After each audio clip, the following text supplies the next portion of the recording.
बोलिए सच्चिदानंद भगवान की जय, सद्गुरुदेव भगवान की जय। गुरुर्ब्रह्मा गुरुर्विष्णु गुरुर्देवो महेश्वरा, गुरु साक्षात् परब्रह्म तस्मै श्री गुरुवे नमः।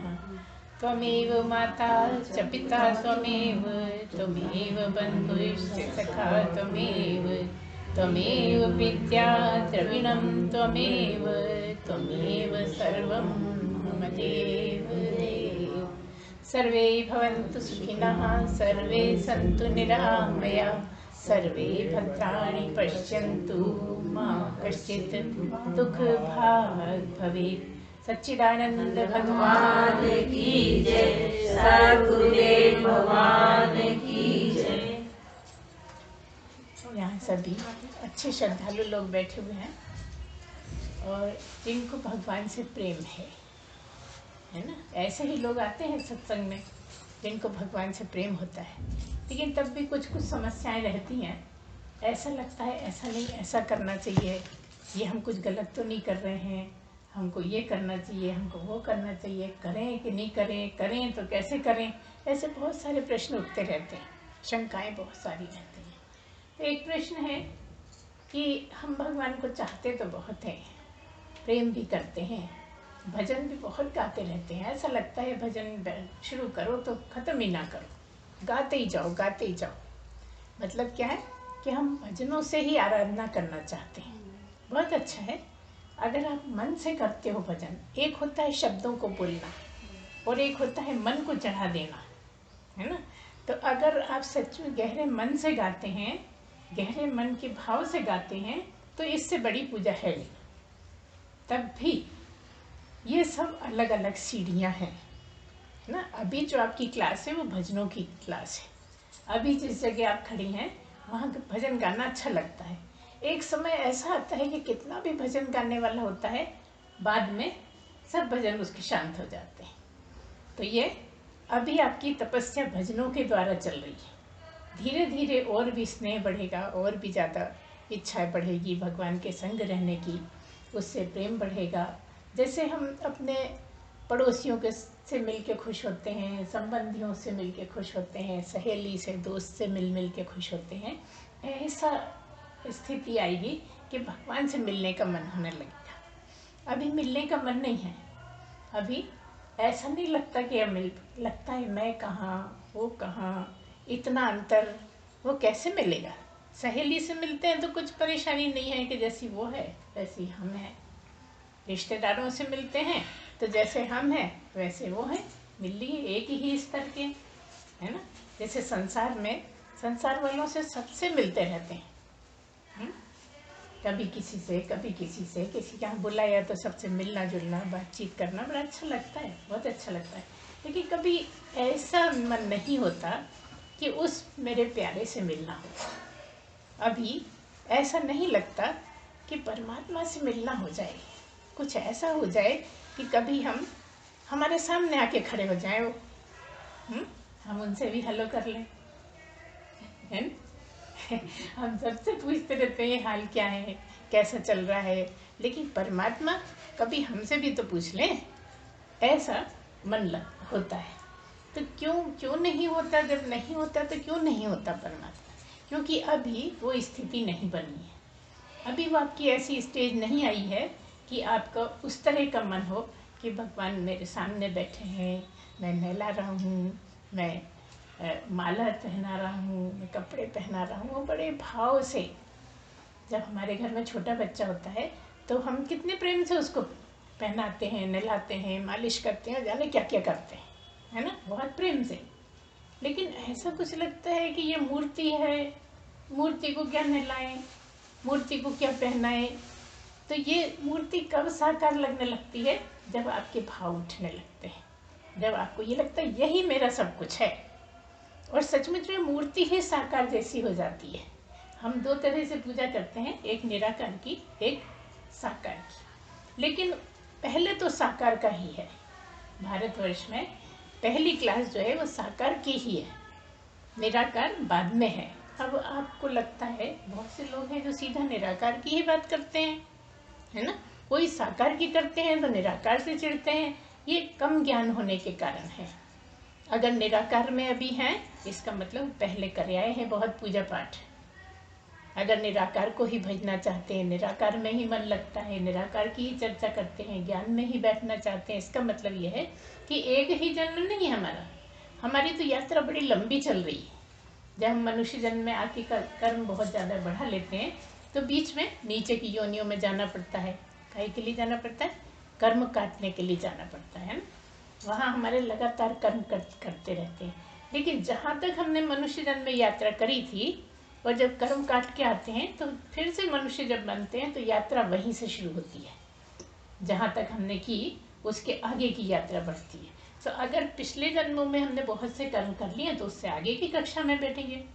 जैसे कोई 5वीं का बच्चा 8वीं 9वीं में बैठे तो कुछ समझ में नहीं आएगा, उसको अच्छा भी नहीं लगेगा, सब ऊपर से निकलेगा, लगेगा पता नहीं क्या बोल रहे हैं, क्या कर रहे हैं, उसकी समझ से बाहर है। ऐसे ही यहाँ पर है, एक एक सीढ़ी अपने आप ही भगवान चलाते। बस आपको कुछ करना ही नहीं, केवल प्रेम करना है, परमात्मा से प्रेम करना है। प्रेम भी होना बड़ा आसान नहीं है, बड़ा कठिन है। सबसे प्रेम हो जाता है ना, भाई से, भतीजे से, बहन से, माँ से, सबसे, यहाँ तक कि सास से भी प्रेम हो जाता है।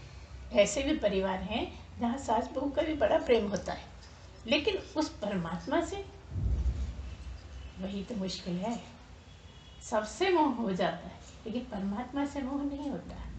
तो कई बार हमसे बहुत से लोग पूछते हैं कि मोह कैसे मिटाएं। कई बार ये प्रश्न उठता है कि अपने अपने सवाल का जवाब देख लेना, भूल निकलेगा तो सभी, है ना। क्या मतलब है कि ये कैसे हो कि हम मोह मिटाएं। तो हम क्या बोलते हैं? हम बोलते हैं कि मोह मिटाने की कोई ज़रूरत नहीं है। मोह तो सिखाया भगवान ने, बच्चे देके, अपने रिश्तेदार देके भगवान ने मोह सिखाया। अब तुमने धीरे धीरे सारे काम निपटा लिए, अब वही मोह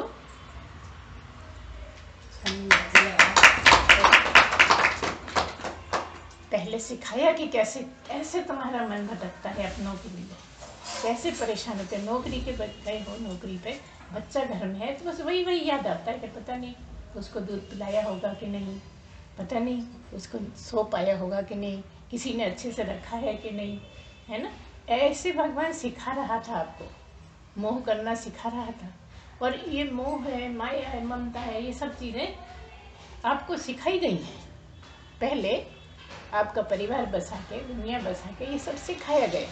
सीधा फार्मूला है कि हटाने के चक्कर में ही मत रहो, सब उसी से लगा था।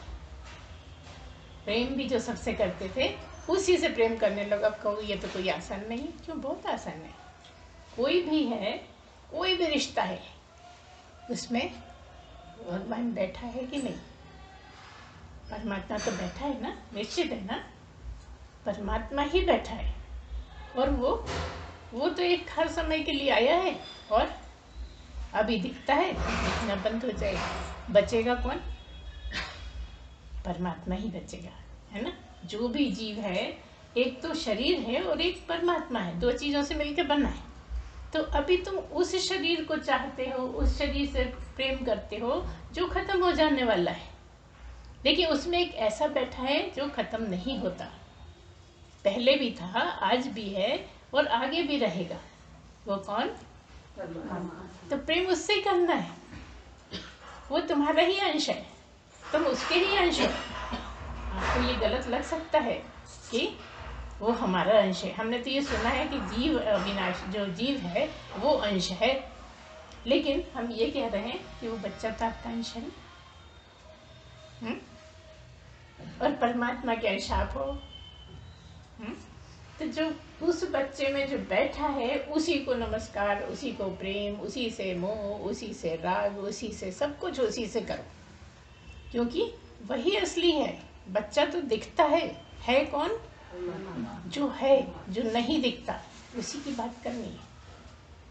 क्योंकि वो बच्चा तो शरीर लेकर आया है, पहले कोई और शरीर होगा। अब बच्चे के शरीर के द्वारा परमात्मा दिखता है।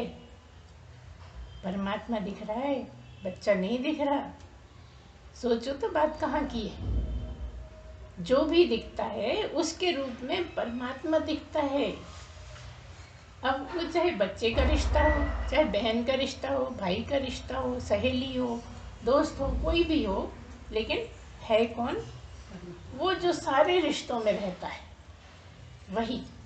जब नहीं था लेकिन तब भी था, जब शरीर नहीं था तब भी वो था, और जब शरीर नहीं रहेगा तब भी वो रहेगा। हम और किसी की बात ही नहीं कर रहे हैं, अपने ही शरीर की बात कर रहे हैं कि जब ये शरीर नहीं था तब भी थे हम, और शरीर नहीं रहेगा तब भी हम रहेंगे।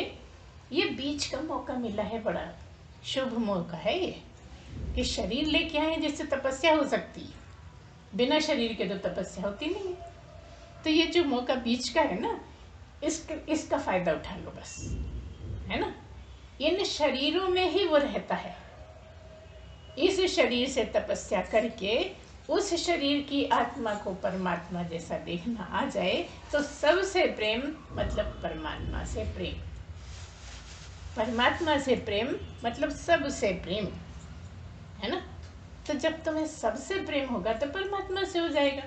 अभी क्या है, किसी से प्रेम होता है, किसी से घृणा हो जाती है, किसी से राग होता है, किसी से द्वेष हो जाता है ना। जब सब में वही बैठा है तो है कौन? वो एक ही है जो किसी शरीर के द्वारा व्यक्त हो रहा है। इसलिए गीता में कह दिया, अव्यक्तादीनि भूतानि व्यक्त मध्यानि भारत अव्यक्त निधनान्येव तत्र का परिदेवना। कहा कि पहले भी हम थे लेकिन दिखते नहीं थे, है ना। बाद में भी हम रहेंगे, जब शरीर छोड़ देंगे हम होंगे, हम कहीं नहीं जाने वाले, ना हम जाते ना हम आते। ठीक है, ऐसे ही देखो यहाँ हम अपना कह रहे हैं क्योंकि तुम जानते हो कि कर्म काटने जाते हैं, तुम जानते हो कि अलग अलग योनियों में है ना, होते हैं। सब मानते हैं कि 84 लाख योनियां हैं, हर हिंदू मानता है इस बात को, है ना। तो जब 84 लाख योनियों में गए आए तो हम तो लगातार बने रहे ना, कि कभी हम भी चले गए। शरीर ही जाते रहे, शरीर ही मिलते रहे, शरीर ही नष्ट होते रहे, हम तो सदा बने रहे। तो वो भी सदा रहने वाला ही है। अब हम में उसमें अंतर क्या है? वो बहुत शुद्ध है, वो बहुत ज्यादा बहुत बहुत बहुत शुद्ध है, वो नित्य है। और हम जिसको मैं कहते हैं ये है, तो ये तो नित्य हो नहीं सकता। तो उसके सहारे हमें ये समझना है कि यहाँ भी नित्य है। वो जो परमात्मा है वो सदा है, सर्वदा है और पूर्ण है, कहीं कोई कसर है ही नहीं। तो ये हमें इस मनुष्य योनि में यही जानना है, यही करना है कि अपनी शुद्धि करते जाना है। तो जैसे परमात्मा शुद्ध है, ऐसे धीरे धीरे आप भी शुद्ध हो जाएंगे। लेकिन उसी के लिए तो सारी कसरत है कि प्रेम करना सीखो, द्वेष हटा लो, जलन मत करो, किसी को परेशान मत करो। हम तो कह रहे हैं किसी को नहीं, किसी को भी मत करो, खुद को भी मत करो। ये भी तो किसी में ही है ना। तुम सोचते हो, उल्टी सीधी बातों में चले जाते हो, घंटों परेशान होते हो, तो ये तुम किसी को परेशान कर रहे हो, ये तुम नहीं, ये दूसरा ही है, तुम कोई और। तो इसको परेशान करना भी दूसरे को ही परेशान करना है। इसलिए इस तरह की सोच बनाओ, इस तरह की रहनी बना लो, इस तरह से रहो जीवन में कि इसको भी परेशान नहीं होने पाए, ये भी परेशान ना होने पाए। अभी तो तुम बिल्कुल अपने को ही नहीं कर पाते प्यार। सही देखा जाए तो अपने को भी प्यार कहाँ करते। अगर अपने को प्यार करते तो परमात्मा में लगे ही जाते। क्योंकि जो तुम वही वो, शुद्धि और अशुद्धि इतना ही तो अंतर है। वो परम शुद्ध है और आप को शुद्ध होना है, हो वही, लेकिन तब भी अशुद्धि क्यों? ये सब मोह ममता माया जाल सब क्यों है? क्योंकि अशुद्धि है। अगर पूर्ण शुद्ध हो जाओ तो तुम में उसमें कोई अंतर नहीं है। मनुष्य रहते हुए तुम वहां तक पहुंच सकते हो जहां परमात्मा है।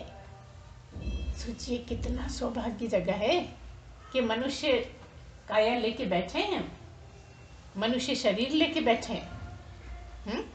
हमारे भाग्य की सराहना तो देखिए आप। लेकिन तब भी हम भूले हुए हैं, किसी से लड़ रहे हैं, किसी को गाली दे रहे हैं, किसी से आसक्त हैं, किसी से चिढ़ते हैं, किसी से रिपल्शन है, ऐसा लगता है इसकी सूरत भी नहीं देखना मुझे, कहाँ सुबह सुबह दिख गया। किसी से थोड़ी सी लड़ाई हो जाए और सुबह सुबह नल पे पानी भरने गए वो भी आ गया, तो कैसा लगता है, सोच के देखो ना। सब अच्छे से जानते हैं, ये अनुभव सबको है। अच्छा, कल तक बहुत प्रेम था, बहुत साथ बैठते थे, मुंह का गस्सा मेरे मुंह का तेरा है, तेरे मुंह का मेरा, ऐसी स्थिति थी।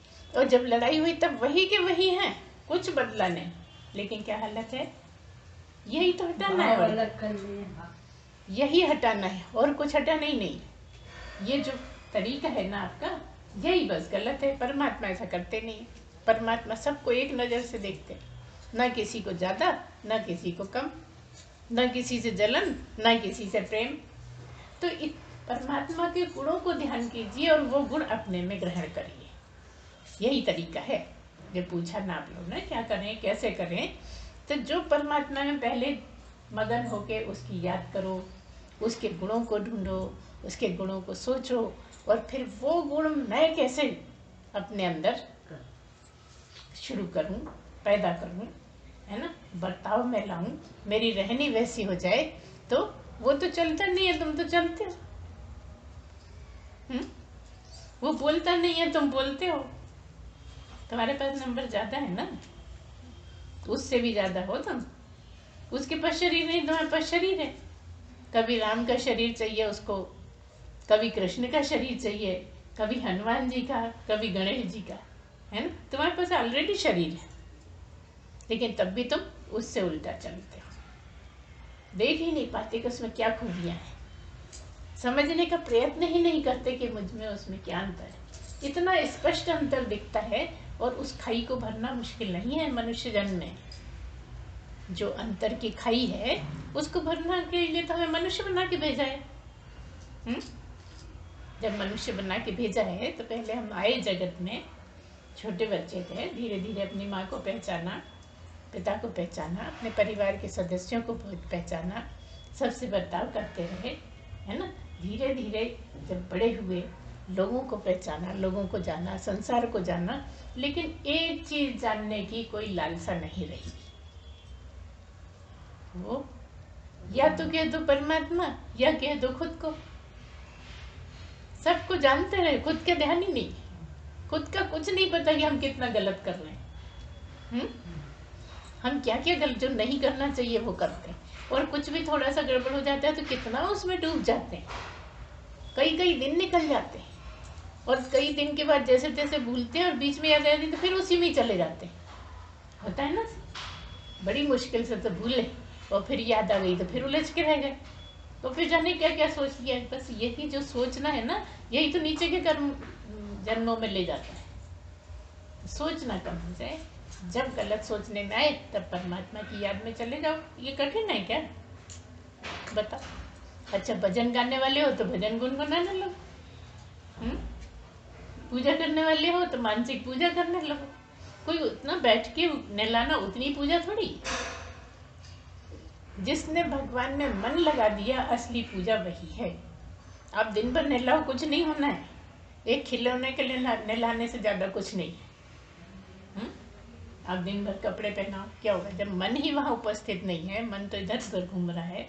इसके लिए हम सबसे अच्छा उदाहरण यही याद दिलाते हैं कि मन लगा है चप्पलों में। गए हैं मंदिर, गए हैं शिव जी को जल चढ़ाने, लेकिन चप्पल तो उतारनी पड़ेगी ना। अब शिव जी का तो ध्यान नहीं है, चप्पलों का ध्यान है सही बात है। तो यही बस करना है, जब जब गड़बड़ियाँ होती हैं तो अपने को चप्पल को छोड़ के काम कर, परमात्मा का ही ध्यान करना, शिव जी का सही बात, शिव जी का ही ध्यान करना है। जो भी आप जिसको भी मानते हो, जो भी परमात्मा से मतलब यहाँ पे शरीरधारी है तो भगवान, और अशरीरी है तो परमात्मा। अंतर समझिए, जो शरीर वाला है वो भगवान है, और जो बिना शरीर का है वो परमात्मा है। वो जो बिना शरीर का है वही सबके शरीरों में बैठा हुआ है। जो अशरीरी है वही सबके शरीरों में बैठा कौन है, वो जो बिना शरीर वाला है ना। तो वो बिना शरीर वाले आप स्वयं ही हो, लेकिन जान नहीं पा रहे हो। फिर वही बात आ गई ना कि जैसा वो वैसे ही हम। और इतनी देर हमने अंतर बताया, अगर ये अंतर को पाट दें हम, तो शरीर रहते हम भी क्या है? भगवान, ब्रह्म नहीं। शरीरधारी हैं तो भगवान, है ना। और इसलिए ध्यान में जब ऐसी स्थिति बन जाए कि हम शरीर छोड़ दें तो ब्रह्म, परमात्मा। क्या कहा हमने? कि शरीर रहते हुए कोई शरीर छोड़ दे, वो कौन सी स्थिति होती है? है ना। ध्यान में चले जाएं, समाधि में चले जाएं, तो शरीर बैठा है लेकिन हम बिल्कुल इससे अलग हो गए। उस समय आप परमात्मा ही हो। और अगर ज्ञान हो गया, आगे बढ़ते चले गए, समझ गए मैं कौन हूँ, तो आप भगवान हो ही। जैसे राम, जैसे कृष्ण। अब आपको कभी कभी लगेगा कहाँ राम, कहाँ हमें उससे मिला रहे हो। हाँ, आप में भी वो सामर्थ्य है, छुपी हुई है, आप समझ नहीं पा रहे हो कि हमारे अंदर भी है। तो राम क्यों आए? राम इसीलिए आए कि मेरी तरह जीवन बिताओ, परेशानियों से घबराओ मत, जीवन का सामना करो, तुम भी मेरी तरह बन सकते हो। कभी भी कोई ऐसा जादू वाला काम नहीं करा राम ने, है ना। जैसा हमारा जीवन वैसा ही उनका। कितनी बड़ी बड़ी परेशानी आती रही। एक राजकुमार जैसा 14 साल वनों में भटकता रहे, और कोई कहीं मिलता है उदाहरण? किसी भी धर्म में, किसी भी जात में, किसी भी देश में ऐसा कोई आज तक सुना जो राजकुमार होकर और 14 साल, 1 साल नहीं, 2 साल नहीं, 10 साल नहीं, 14 साल तक लगातार परेशान रहा, है ना। लेकिन परेशान नहीं रहा। मुख्य बात तो ये, हम तो छोटी छोटी बातों में परेशान हो जाते हैं। जो परेशान रहकर भी परेशान नहीं रहा, वही तो राम है। ऐसी स्थिति तक जाना है कि परेशानियां कितनी भी हों, लेकिन हम परेशान नहीं हों। हम जब बात बात में परेशान होते हैं, बस वही हमारा जीव होना है। अगर परेशान नहीं हुए तो परमात्मा। अच्छा बताओ, कोई भी परेशानी है तो क्या बनी रहती है? कभी खत्म नहीं होती? होती है, निश्चित होती है। आज इतने परेशान हो, कल थोड़े, कल यहाँ तक कि कोई मर भी जाता है तो पहले दिन जो हालत रहती है वो 10वें दिन रहती है। आज कुछ और है, कल कुछ और है, परसों कुछ और है, होते होते 10वीं कर ली, 13वीं कर, पूरे होशो आवाज से, दिमाग से सारे काम निपटा रहे, है ना, कि आत्मा को शांति मिले, सब कर दें। इससे बड़ा और क्या एग्जाम्पल होगा? और कौन सा उदाहरण है? सब कुछ, तब भी हम कितने परेशान हो जाते हैं। कभी कभी तो ऐसा लगता है कि बस हार्ट फेल ही हो जाता, बच गए हम तो। लगता है ना, बहुत बार ऐसा था, कोई बड़ी परेशानी आ जाए तो लगता है निकल गए शायद, नहीं तो चले ही जाते हम तो। ये क्यों लगता है? क्योंकि सचमुच में आप इतने ज़्यादा डिप्रेशन में चले जाते हो, फिर धीरे धीरे संभालते हो अपने आप। तो जो ये सब सहले राम की तरह, यहाँ राम की तरह क्यों कहा हमने? इसलिए कहा कि आज ये पता लगा कि राम को राजगद्दी दी जाएगी। सारी तैयारियां हो रही हैं, सुबह होने पर राम राजा बन जाएंगे। सारा नगर खुश हो रहा है, सारे घर के लोग खुश हो रहे हैं। केकई मंथरा को छोड़ के बाकी सारे खुश हैं। केकई भी बहुत खुश थी, ये तो बाद में स्थिति बनी ना। सारे लोग खुश हैं, सारे चर्चाएं कर रहे हैं, लेकिन राम कोई फर्क नहीं। आज नहीं है राजा और कल राजा हो जाएंगे, लेकिन कोई खुशी नहीं, कोई अंतर नहीं। आप ऐसा कर सकते हैं? आपके बस का है? छोटी सी खुशी में नाचने लगता है मन, उछलने लगता है, इससे कहो, उससे कहो, सबसे कहो, इतने ज्यादा भाव आते हैं कि सारी दुनिया से कहते रहो, है ना। तो सुबह तो होने वाले हैं राजा, लेकिन सारा नगर खुश है, राम को कोई अंतर नहीं। सुबह हुआ, पता लगा वनवास हो गया, कोई दुख नहीं। तुम कर सकते हो?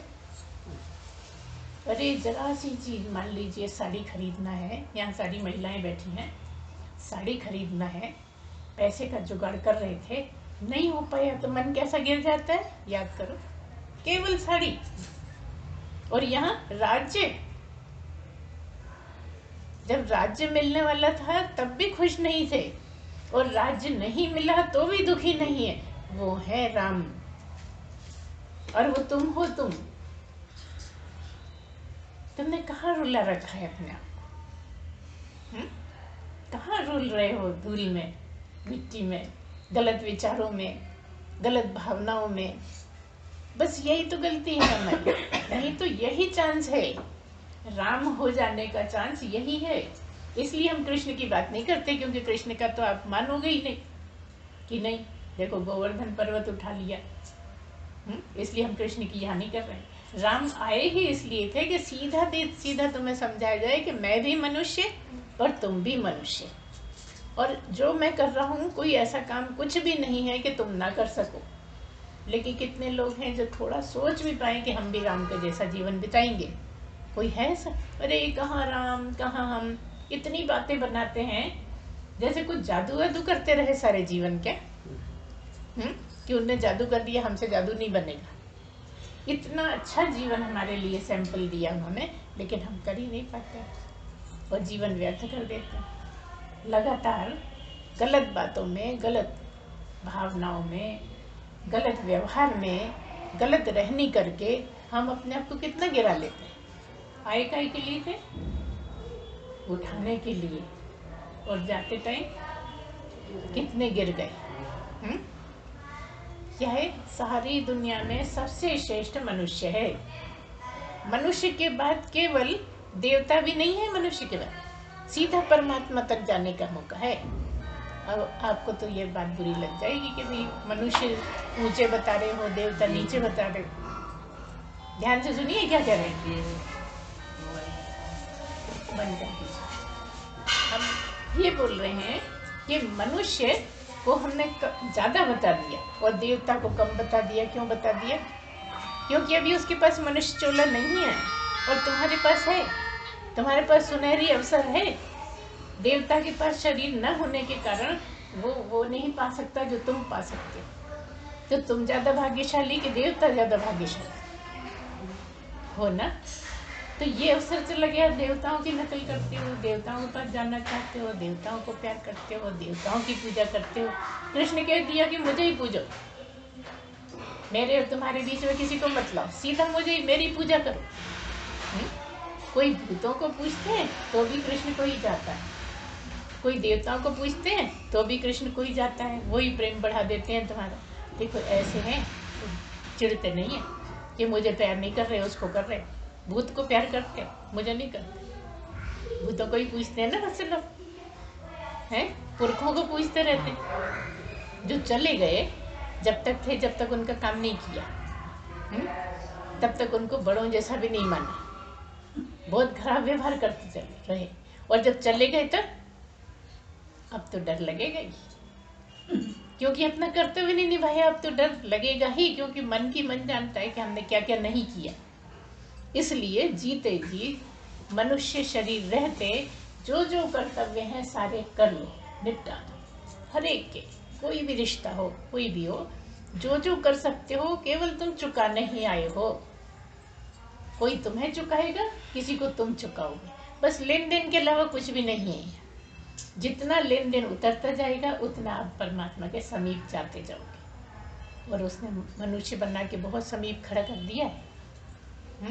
बहुत सारे कर्म काटे है।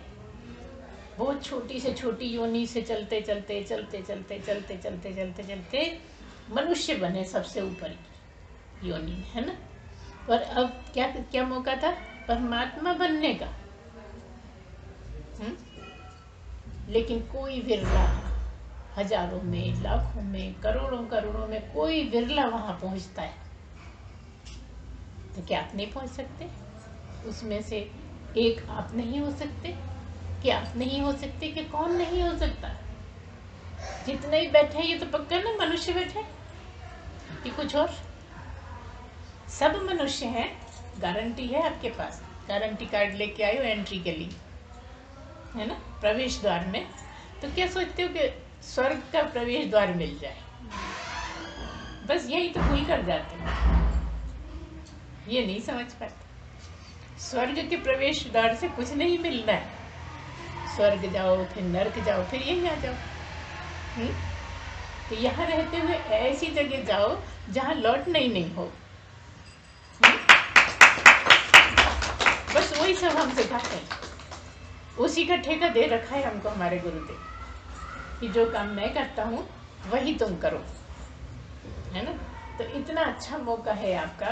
देखो मनुष्य बने हुए हो, मनुष्य शरीर है, चाहो तो गुरु भी मान लो, पूरी खुली छूट है। ये सच्चाई है ना। परमात्मा तक पहुंचने के लिए मनुष्य चोला चाहिए, हिंदू धर्म चाहिए, और सदगुरु चाहिए। गुरु नहीं, सदगुरु चाहिए। गुरु तो वैसा ही है जैसे आप हो। गुरु और सदगुरु में क्या अंतर है? गुरु आपके ही जैसा है, वो थोड़ी ज्यादा जानकारी रखता है धर्म के बारे में। वो बोलता रहा है तो उसको आदत है तो बोल देता है। तुम भी पढ़ा हुआ बोल सकते हो कितना भी, है ना, जो भी याद कर लो आराम से बोल सकते हो। लेकिन सतगुरु का मतलब जो सत्य ही हो गया, जिसने परमात्मा को प्राप्त कर लिया, जो परमात्मा ही हो गया। अब वो शरीर नहीं है। अभी तक था शरीर, अभी तक मैं शरीर हूँ ऐसा मानता था, जानता था, समझता था। लेकिन जब परमात्मा की प्राप्ति हुई तो शरीर नहीं, क्या हो गया? आत्मा ही हो गया, परमात्मा ही हो गया।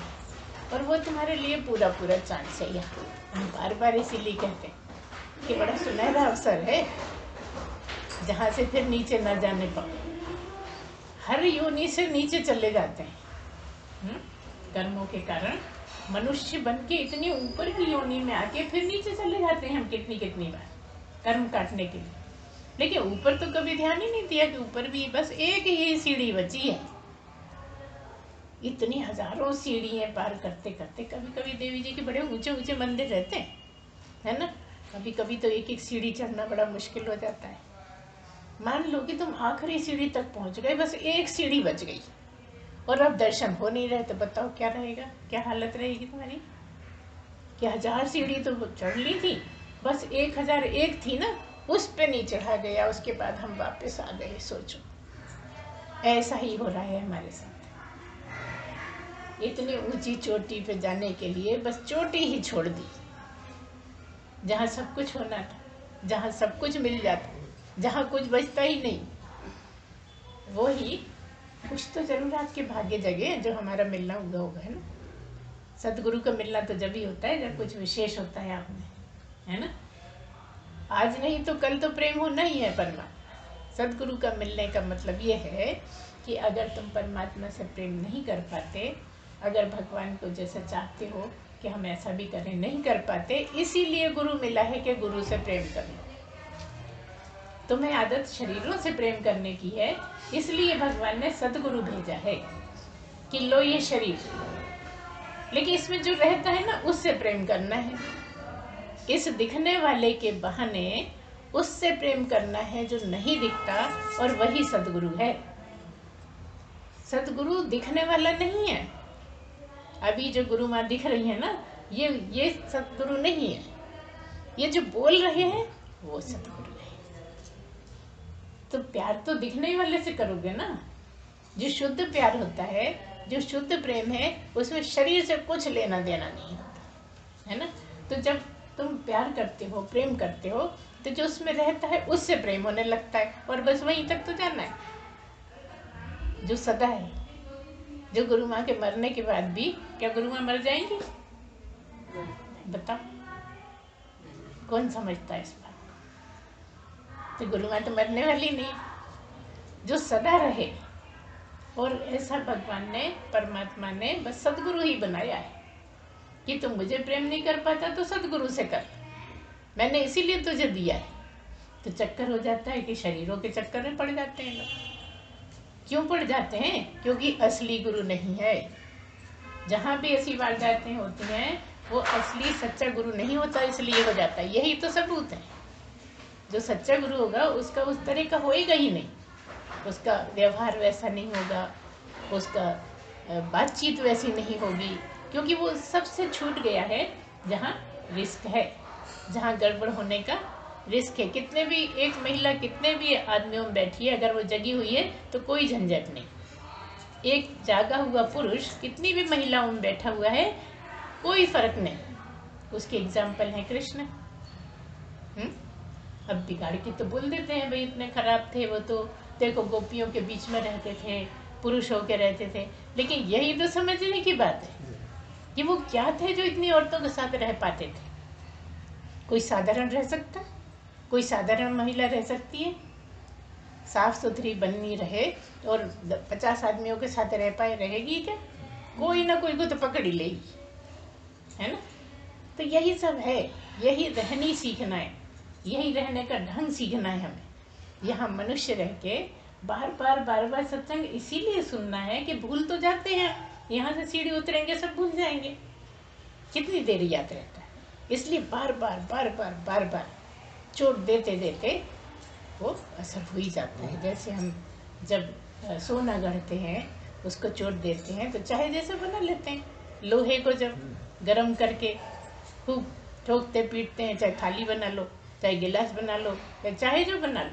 तो जब तुम हो, तुम भी तो अपने को चाहे जो बना लो, चाहे अगली योनि कुत्ते के लिए तैयार कर लो, गधे के लिए तैयार कर लो। यहाँ हम एक बड़ी काम की बात बोलते हैं कि जो काम चोरी करते हैं ना, फिर अगले जन्म में गधे ही बनना है उनको। तो जिम्मेदार तो हम हो गए ना गधा बनाने के, हमने अपने लिए तैयारी कर। तो क्या है, सबसे पहले आप भजन में हैं तो बहुत अच्छा है। धीरे धीरे आप पूजन में जाएंगे, मतलब भक्ति करेंगे, धीरे धीरे शुद्धि होगी, है ना। और भक्ति करते करते आपकी ऐसी स्थिति बनेगी कि फिर आपको ज्ञान समझ में आएगा। अभी समझ में सबको आ रहा है, मगर समझ में नहीं आ रहा है ना। जितना शब्द बोल रहे हैं वो समझ में आ रहा है, लेकिन जो हम कहना चाहते हैं वो सब थोड़ी समझ पाते। वो तो एक कोई पहुंचा हुआ होगा वही समझ पाएगा कि गुरु माँ क्या कह रही है, किस टाइम क्या कहा और क्या कहना चाहती है। वैसे हिंदी सबको आती है, सब समझ रहे हैं, लेकिन सब अपनी अपनी दृष्टि से समझ रहे हैं, अपने अपने स्तर से समझ रहे हैं। तो चिंता की कोई बात नहीं है। जो जहाँ खड़ा है बस प्रयत्न करिए कि और ऊपर जाना है और ऊपर चढ़ना है। धीरे धीरे हर सीढ़ी पर आप दस्तक देते जाइए और ऊपर चढ़ते जाइए। जैसे 5वीं करी, 6ठी करी, 7वीं करी, 8वीं कर ली, है ना, 9वीं 10वीं करी, 11वीं करी, 12वीं कर ली, है ना जी। बिल्कुल ऐसा ही है, एक एक सीढ़ी करते करते जवान होते होते पूरी तरह से, तब तक हम सारी पढ़ाई पूरी कर लेते हैं। तो ये जीवन भी पढ़ाई ही है। परमात्मा की पढ़ाई करने के लिए, वो वाली पढ़ाई तो हम पैसे कमाने के लिए करते हैं, जरूरी है। हम ये नहीं कह रहे कि वो नहीं करना, नहीं तो पेट कैसे पलेगा। पेट है तभी तो हम हैं जिंदा। अगर हम पेट को कुछ नहीं दें तो रह पाएंगे, कितने दिन रह पाएंगे। हाँ, किसी किसी को भगवान ऐसी शक्ति दे देता है। हमारे गुरुदेव बताया करते हैं कि एक महिला थी, तो उनके पति मर गए। अभी हमने कभी सुना था उनका कि उनके पति मर गए, तो वो जब ले जाने लगे पति को, तो वो ही पीछे पीछे चलने लगी। और चलते चलते चलते चलते कोई मंदिर था या शिव पिंडी थी, उसको पकड़ के बैठ गई। तो बताते हैं 3 दिन उसी को पकड़े बैठी रही।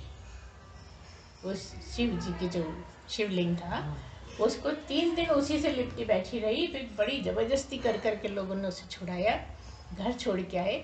तो बताते हैं कि 30 साल से उसने कुछ नहीं खाया। इतने लंबे टाइम तक वो 30 साल तक बिना कुछ खाए पिए जीती रही। ये भगवान की कृपा है ना। वो कहते हैं ना तो कोई पुजारिन थी ना कुछ, लेकिन पिछले जन्मों का था जो तार जुड़ा, तो बस इस हालत में पहुंचना ही रह गया था, तो पहुंच गई। तो कुछ तो उसका अच्छा आचरण रहा होगा, है ना। तभी तो भगवान की कृपा हुई। बिना अच्छा किए तो नहीं हो सकता ना। हम गलत करते रहें और कहें कि भगवान बन जाए, तो बन जाएंगे। भगवान के गुण लेने पड़ेंगे, भगवान के तरीके लेने पड़ेंगे, भगवान का व्यवहार देखना पड़ेगा कि हर एक के साथ, कई के साथ। सोचिए, जिसने 14 साल वन में रखा, जिसके कारण उसके साथ कोई व्यवहार बदला क्या? लक्ष्मण का बदल गया, भरत का बदल गया, लेकिन राम का और भी ज़्यादा, अपनी माँ से ज़्यादा। तो ये दुखी होगी, इसको लग रहा होगा कि मैंने गलत कर दिया, तो उसी को पहले मानना है। कितना कठिन काम है ना। तो इतने अच्छे हमारे पास ग्रंथ हैं, शास्त्र हैं कि हम उनसे सब कुछ सीख सकते हैं। तो उनको ऐसे रख देते हैं कि नहीं वो तो हो ही नहीं सकता, ऐसा तो कर ही नहीं सकते। जब आपने पहले ही धारणा ये बना ली कि हम कर नहीं सकते तो नहीं कर पाओगे, उसमें क्या है। धारणा तो ये बनानी है कि हम भी कर सकते हैं तो कर पाओगे। चलो 16 आने नहीं कर पाओगे, 2 आने तो कर पाओगे, कोई 14 आने तो कर पाएगा, 10 आने तो कर पाएगा, कुछ तो करोगे ना। मनुष्य जन्म का लाभ उठाओ और करते जाओ। करते करते करते करते एक दिन ऐसा आएगा कि तुम उसी सीट पे बैठ जाओगे जहाँ राम बैठे हैं, जहाँ कृष्ण बैठे हैं। राम ने भी बहुत तपस्या करी और बहुत ऋषि मुनियों से मिले और बहुत ज्ञान की भी चर्चा करी। जब हम पढ़ते हैं, जिसने पढ़ी है रामायण सब जानते हैं कितने मुनियों से मिले हैं, कितनी चर्चाएं हुई हैं। ऐसे ही भगवान नहीं बने, है ना। तो वो एक एग्जाम्पल दे गए हमें कि आपको भी बहुत चांस है, तो आप लोग भी प्रयत्न करिए अच्छा व्यवहार करने का, समझदारी से काम लेने का। हम ये नहीं कह रहे कि पिटते रहो सबसे और कहो हम तो किसी को नहीं पीटेंगे।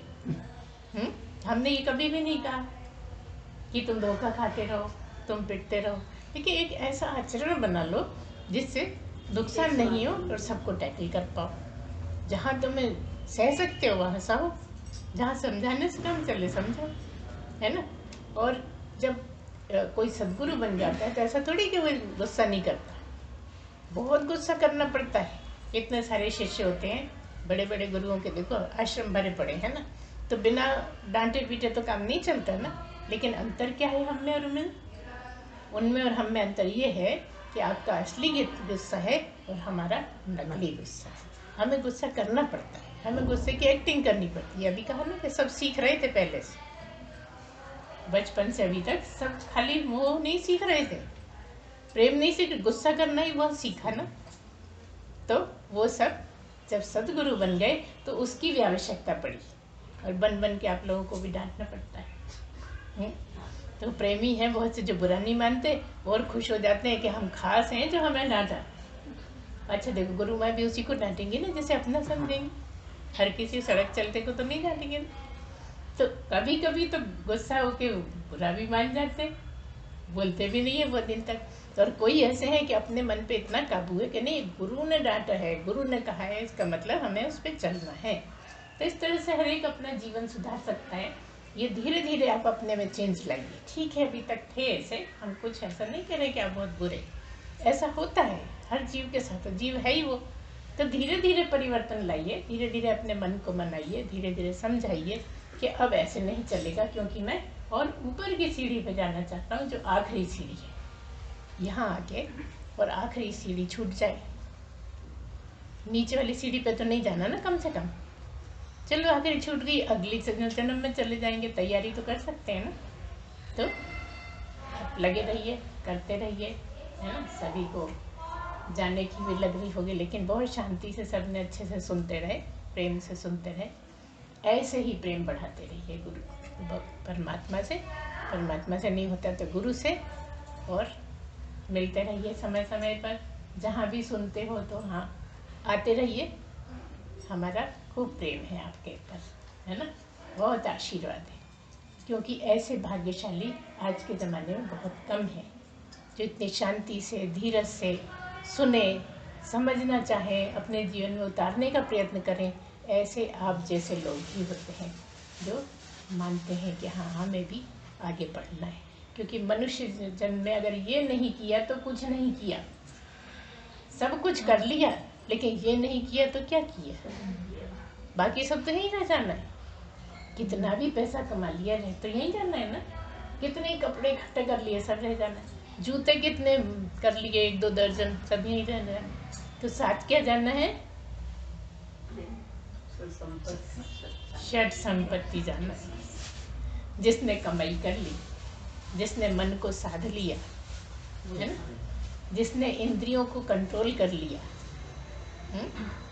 है ना, समझ में आ रही है ना सबको। जिसने सहन शक्ति बढ़ा ली अपनी, मन तो चंचल है, मन तो भागता है। क्यों है मन चंचल? क्योंकि इंद्रियां वश में नहीं।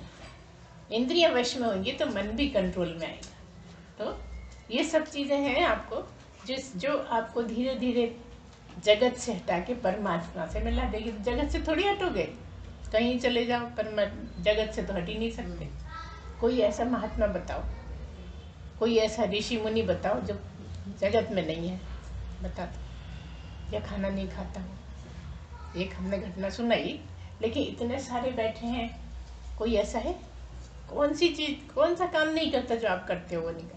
कुछ होंगे लेकिन वो गलत है, वही तो हमें छोड़ना है ना। हम में उनमें अंतर ही यही है कि परमात्मा है नित्य, शुद्ध, है ना, और बुद्ध है ना, विवेकशील है, विवेक से काम लेता है, हम मन से काम लेते हैं। और वो सदा है, और हम एक खास समय के लिए क्यों है हम भी सदा, लेकिन हम क्योंकि इसको बोलते हैं इसलिए थोड़े टाइम के लिए, है ना। और शुद्ध है, बुद्ध है, और मुक्त भी है। और हम एक बात बता दें आप लोगों को, आप लोग भी मुक्त ही हो, बस एक मन में संशय है कि मैं तो बंधन में हूँ, मैं तो कर्मों से बंधा हुआ हूँ, मैं तो ये शरीर ही हूँ। इस चक्कर में आप परेशान होते रहते हैं। अगर ये जान लो कि मैं परमात्मा ही हूँ, तो कौन है परेशान बताओ? परमात्मा परेशान होता है क्या? परमात्मा परेशान हो सकता है? न लेना न देना, न किसी का लिया न किसी को देना। अच्छा, दुख देता है? सुख देता है? क्या करता है बताओ? सुख बहुत देता है कि दुख दे देता है? क्या करता है? तो कुछ नहीं। कौन दे रहा है सुख दुख? हम ही दे रहे हैं हमको। हाँ, सारे सुख दुख की तैयारी हमने ही करी है और हमें ही भुगतना है ना। तो अगर ये समझ में आ जाए तो हम जगत से उपराम हो जाएंगे, है कि नहीं। और श्रद्धा आवश्यक है। यहाँ गुरु से श्रद्धा आवश्यक। श्रद्धा का मतलब क्या है? श्रद्धा का मतलब यह है कि जो गुरु कहता है उस पर विश्वास करना और उस पर चलना, है ना। अगर इतना सब होना तो समाधान होने लगता है किस चीज़ का, कि आप भी परमात्मा हो सकते हैं, आप भी परमात्मा से थोड़ी दूरी बची है ना। और तब फिर मुमुक्षा जागती है, आखिरी में मुमुक्षा जागती है। मुमुक्षा का मतलब है परमात्मा को पाने की तीव्र इच्छा, मैं कौन हूँ ये जान जाने की तीव्र इच्छा, एक अपरोक्ष अनुभव है उस तक हो जाने की, उसको पार कर लेने की एक तीव्र इच्छा, बस वही मुमुक्षत्व है। और जब आपको ये जिज्ञासा पूरी होती है, जिज्ञासा जो आपको लगी हुई है उसकी जानकारी हो जाती है, कभी अपरोक्ष अनुभव हो जाता है, तो आप भी वही कौन, अशरीरी, शरीर रहते जो अशरीरी हो जाए, बस वही भाग्यवान है, वही उसी का काम पूरा हुआ। तो शरीर रहते आप भी अशरीरी हो जाते होंगे, तो सभी अशरीरी, लेकिन कहाँ होंगे? शमशान में जाके। तो ऐसा कोई महारथी जो घर में रहते, खाते पीते बोलते मिलते जुलते अशरीरी हो जाए, बस वही काम पूरा कर जाएगा, है ना। तो आप लोग भी प्रयत्न करिए, हमारा पूरा सहयोग रहेगा। हम समय समय पे सब आपका क्लियर करते रहेंगे जहाँ भी शंका है। इसीलिए हमने ये वाला तरीका रखा है कि आप अपनी शंकाएं मिटाइए। ये तो बहुत सुनते रहते हो, 3-3 घंटे तक सुन के आ जाते हो, लेकिन आपकी जो शंकाएं हैं वो मिटाने का मौका हमारे पास है। तो आप ज़्यादा से ज़्यादा प्रश्न रखिए, पूछिए, फिर अगली बार फिर पूछिए, बार बार पूछिए, जो बताते हैं उसका मनन चिंतन करिए, उस पर चलने की कोशिश करिए, और आप ज़रूर सफल होंगे। क्यों? क्योंकि मनुष्य हैं, जानवर नहीं है, तोता चिड़िया नहीं है, मगरमच्छ नहीं है ना। क्या है? मनुष्य हैं। इसलिए मनुष्य होने का पूरा पूरा लाभ उठाइए, और सब मिलके बोलिए, सच्चिदानंद भगवान की जय, सद्गुरुदेव भगवान की जय। पूर्णमदः पूर्णमिदं पूर्णात् पूर्णमुदच्यते पूर्णस्य पूर्णमादाय पूर्णमेवावशिष्यते। ओम शांति शांति शांति। आनंद भगवान की जय, सद्गुरुदेव भगवान की जय।